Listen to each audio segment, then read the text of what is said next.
एक घने जंगल में एक विशाल बाज रहता था। वो बहुत शक्तिशाली और तेज उड़ने वाला था। वो आसमान में ऊंचाई से उड़ता और दूर दूर तक नजर रखता था। वो छोटे पक्षियों और जानवरों को अपने शिकार के रूप में चुनता था। उसी जंगल में एक छोटी सी चिड़िया भी रहती थी।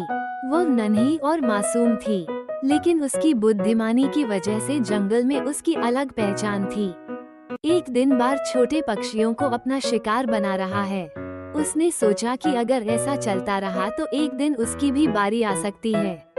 चिड़िया ने योजना बनाई कि वो बाज से बात करेगी और उसे रोकने की कोशिश करेगी।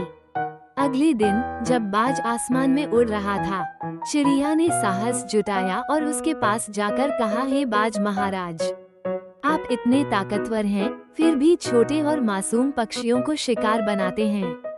क्या आप नहीं सोचते कि आपको बड़े और शक्तिशाली शिकार का पीछा करना चाहिए?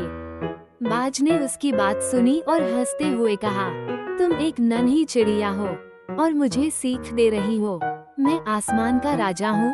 मैं जिसे चाहूँ उसे शिकार बनाता हूँ। चिड़िया ने विनम्रता से कहा, आप सही कह रहे हैं। अगर आप ऐसे ही छोटे पक्षियों को खत्म करते रहेंगे। बाज चिड़िया की बातों पर विचार करने लगा। उसे एहसास हुआ कि चिड़िया की बात में सच्चाई है।